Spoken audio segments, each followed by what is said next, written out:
So today is going to be, it's going to be a really easy day for me because today is going to be difficult. Today I am going to fast. I fasted yesterday. I'm going to fast for 3 days. So I have 2 more days, today and tomorrow, to go. And the reason I'm doing this is because I need to detox my body. I can always tell, like once a month, I detox my body. I don't normally fast for 3 days, but today I'm going to, because when you fast for 3 days, you kind of kickstart your building of those stem cells, okay, and the benefit that they give, and your body goes into autophagy. It starts to clean out the toxins and get rid of them. So 3 days is an amazing protocol to take. So I'm going to try. I've been craving like the weirdest things, right? And that's part of the process when you're doing fasting. So 3 days, like I made it through yesterday and last night without even, I didn't even think, I wasn't even hungry, not even a little. Today I'm not hungry either. But I'm starting to think about, like, rolled oats and raisins and toast and like lasagna and just things that I don't even freaking eat, right? I'm thinking about them. So I'm going to have to really be particular today. I'm going to have to be very cautious. I've got a book out to read. I've been doing some exercises, some meditation, things like that. But it's really not pulling me bad. However, however, okay, so I'm going to have to deal with the cravings and things, right? But I've got to do it because I need to detox my body very firmly. I have to be very strict with myself because I did gain that 10 pounds over Christmas. I've lost the 10 pounds, but I want to go under. Okay, I want to go under that limit. I want to get to 125. That's when I feel the healthiest. And so that's my goal for this this little episode. But I'm also dealing with receding gums in my forefront teeth. And I'm not going to show you because it's not pretty at all, but it is a danger zone for me. I do not have, I'm 65, so I have dental care, but it's a third-party dental care. And so I have to do all this rigmarole, right? So I do plan on making an appointment to go down and see if I could get some bonding done on my teeth. But for the time being, all I can do is what I can do. So I've been researching it. And I don't belong, but I go to a health food store all the time. I frequent it all the time, and an East Indian store in my local area. And I buy castor oil, hexane-free, cold-pressed castor oil. And I utilize that to shrink my gums, to hold my teeth in. They're holding the teeth in by thread, but they're doing it. Anyway, there's some other things that I do too. And I purchased this from the health food store in my area. Now, hydroxyapatite is a tooth hardener. It really has remineralization with your calcium and things like that, right? So I don't know how it does it. I'm not a doctor, I'm not a scientist, and I'm not a health practitioner. I researched this stuff. I look it up. So anyhow, it's got something in it that helps to mineralize the teeth, your teeth, right? And I've always had good teeth. I always had really white teeth. And lately I've been noticing that they're not the same color they used to be. And I brush them. I take care of my teeth. I'm very vigilant on that. However, the hydroxyapatite, I'm utilizing it every day. It's in a toothpaste, and it also has xylitol in it. So the two combined are helping me to battle this gingivitis and periodontal disease, right? I am trying everything I can. So I wanted to show you what it is that I utilize. This is the toothpaste, which is, I'm starting to run low on it. And it works like a charm. It really does. It works like a charm for inflammation and for remineralizing. And you have to do it consistently. And I've been doing it consistently for about a month now. And I'm noticing that there is some remineralization of the teeth, right? The teeth at the bottom where the teeth have come out. So I've been utilizing this to make my teeth and my gums stronger. But there's also something that is along with that in the therapy that I'm using for my gingivitis, okay? It's a gum, and it's a xylitol gum, and it helps to take care of some of the issues that you deal with, like swollen and bleeding gums. I don't have that yet. I don't have where my gums are swollen or bleeding at this point, but I'm sure it's not too far off. So this is the gum that I utilize, and it's an xylitol gum. Sugar-free, and it works like a charm, right? So basically you wake up in the morning and you brush your teeth with this. And I do have an electric toothbrush with a soft bristles, okay? And that's what you need. And you need to brush your teeth at a 45-degree angle to the tooth, right? And stay away from that gum line. Don't be pressuring that gum line. What I've been finding, what works for me, is that I literally just squirt the toothpaste into my mouth because it's xylitol and hydroxyapatite. It doesn't have fluoride in it, okay? So that's a caution for me. So sometimes I just squirt it into my mouth. I don't even use my soft bristled electric toothbrush. I just leave it sit there, and you always got to be aware that it takes at least 10 minutes to absorb into your body, into your gum. Now, when you're done using this toothpaste, you don't rinse. You don't rinse. You just spit the excess out, and you do not rinse.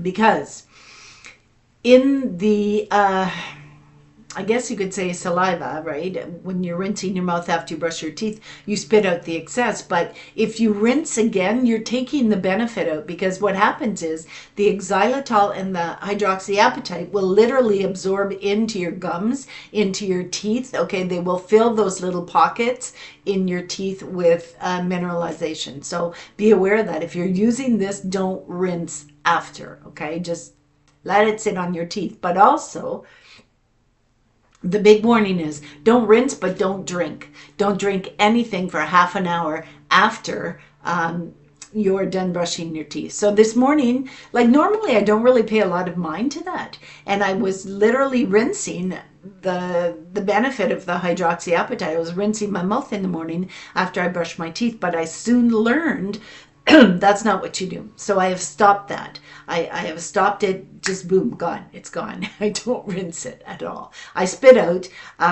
you know, when you brush your teeth, you're literally brushing the crap out of your mouth. You're brushing it off your teeth and stuff, right? The toxins and that. And so I spit that out. But any remnants that are left on my teeth, I don't rinse it. I don't rinse it because those little remnants will fill in those pockets, and that's what I need. So just a little warning for that. So half an hour after you brush your teeth, you shouldn't be drinking anything or eating anything. And that's what I've been doing, okay? And the gum, they say, because one of these, this is expensive stuff. Like this toothpaste is worth about $10. I get a little bit cheaper, and so I'm very cautious on kind of letting the cat out of the bag, but I get it cheaper at a store that I deal with. But this is amazing toothpaste. No fluoride in it. But in the evenings before bed, okay, before bed, normally you brush your teeth twice, right? In the morning and then at night to get rid of all the crap from during the day. So that's what I've been doing. And then I chew a gum, one stick of gum. This is expensive, $5 for this. Yeah, I think it's about $5, yeah. And it is xylitol gum. So I take one small chiclet, and they are just small chiclets. And I chew it, for about 10 minutes. So I have to start my routine in the evening when I know I'm going to bed. And lately I've been in bed at like 9:30, yeah. So these are the size of the chiclets. So I take one and I chew it for 10 minutes, right? 10 minutes. And that's after I've brushed my teeth with the hydroxyapatite at night. And like I said, sometimes I just put the hydroxyapatite in there and just let it kind of like soak into my gum tissue and my teeth, right? So, but I do have a soft bristled toothbrush, so I'm very, very aware of that. So those are the two things that I do for my teeth. My skin, I have been using castor oil, and that's another thing that I did this morning and I'm going to do tonight after I do all my routine with the xylitol gum and with the hydroxyapatite xylitol toothpaste, okay? The next thing that I do is I take a tiny little bit of castor oil, hexane free and cold pressed. I put it inside on my gum line in the front where I'm having the big problem. I put the castor oil there, and what it does is it takes down the inflammation and it tightens. It tightens the gum. I do this on my stomach muscles. I don't have any wrinkles on my stomach. I'm 65 years old. I've lost 75 pounds, and now I'm starting to lose a little bit more. I have to be cautious on how fast I lose it, because that's when you do get problems with the wrinkles, right? When you lose it too fast. You want to lose it in a consistent basis and based on your gut microbiome. So the most important thing is probiotics. Probiotics they're so important. At one point I was using probiotics that are dental probiotics. I can't remember the name of it, but they're also expensive, and so I kind of had to give that up. But they did keep control of any bacteria that were in there, and it would clean out any toxins that were on my gum line, right? So that's important. Dental probiotics are amazing. But I need to get some kefir.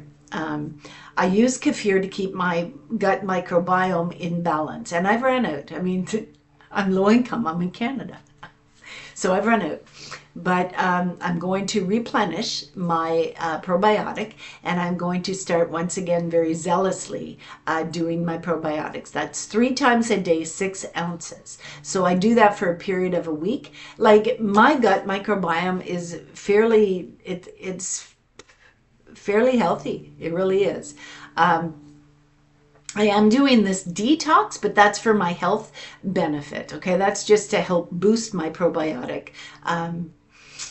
metabolism, whatever you want to call it, right? To kind of give my probiotics in my gut a little bit of a helping hand to clean out anything that I was eating that wasn't good. And white bread is a big one. White bread, I gotta stop buying that. I gotta stop buying it. But when you're low income and you come close to the end of the month, a loaf of bread might just sustain you, right? But that white bread turns to sugar. Sugar is like the highest form of garbage you can put in your body, because it affects everything. And I'm one that every once in a while I get a craving for sugar. I really do. So I'm going to buy some organic honey, and when that happens, I'm going to take a little spoonful of organic honey. So I do a lot of things in my healing modality that I'm taking care of. I also noticed last night that I was having a lot of swelling on my bottom gum. So what I do is I take 2 folic acid supplements and I put it in water. And they don't really break down that good, okay? They don't really break down that good, but I swish it around, and then I literally swish it in my mouth, and then I spit it out, okay? I make it as a mouthwash, and it takes down that swelling. So I've got 2 here soaking in water, and I'm going to utilize them later, okay? But I wanted to make sure that I remembered to do it. So I put it in the container, and I put it on the kitchen sink so that I utilize it. But these are just simple things that I do, but detoxing your body is really important. It's really important. And there are some cultures that they've learned this. They've done this for centuries. I believe there is one culture that does it based on religion, and I'm not sure if it's Muslim, but they fast. And they fast for quite a period of time during the month, right? So I'm not really sure what that is, but if I can figure it out, I'll post it down below. But it's just curious, because it's healthy for you. It really, truthfully is healthy for you to detox your body. It really is. The society that we have now, everything is fast-paced, and so we want everything fast, right? We want the healing modalities fast, and so we opt to take prescription drugs instead of waiting for a body to build its defenses. Your body will heal itself if you give it the right things, the right food, the right nutrients, the right minerals, okay? The right exercise, the right mindset, mind, body, and spirit. It all affects you. So I shall see you on the next video. And hopefully I am not going to stray from my my strict regime of not eating for 2 more days, today and tomorrow, and then my fast will be over. And also another warning, when you do fast, if you're diabetic, if you're going to do something like this, talk to your doctor. I don't have a doctor. I'm doing this on my own. Okay. So if you're diabetic or you have any health issues, speak to a doctor and ask them to help you. Tell them that you want to fast for 3 days and ask them to give you, what would you call it? Like a schedule or whatever to help you do that fast. I do know some people that do it, that actually ask to be, admitted into a hospital room. Now, I don't know if they do it now, but back in the day they used to. But not nothing that I've heard since. But it is possible. It is possible. Or if you have someone, who can stay with you during your fast period, if you have health issues and they can monitor you, okay? Because it's important to be monitored, especially if you have, I don't have a doctor, so I monitor myself and I know my body. My body tells me what it needs, and I'm very, very particular and very cautious with it, okay? Very cautious with it. I will not drink a Coke. I will not drink a Pepsi. If I was going to have a drink, it would be a green tea, which you can purchase at stores if I'm out and about, or a ginger ale, a ginger ale. So just kind of like a side note to you is be very careful if you're going to attempt to do fasting. Make sure that you're healthy enough to do it, and if not, have someone monitor you in some way. Okay, so wish me luck. 2 more days to go. I'm not having any issues with my sugar because I'm not diabetic. What I usually do when I come off a fast is I make a soup, and I make a soup with whatever I have on hand. And sometimes it's potatoes, sometimes it's noodles, sometimes it's lentils, but it is a soup. And 1 bowl of soup will do me because I do OMAD, right? So 1 bowl of soup with my probiotic of a sour cream, a dollop of that on top, and that's my supper for the day. And also, I do make gluten-free crackers, and I don't use white flour. I actually went out and bought some xanthan gum and some psyllium husk. I don't like the psyllium husk because it kind of makes it too thick. Makes it too thick to roll into a dough and stuff, right? So anyway, I'm still practicing, still learning, but I shall see you on the next video. The good Lord be willing. Namaste. Bye.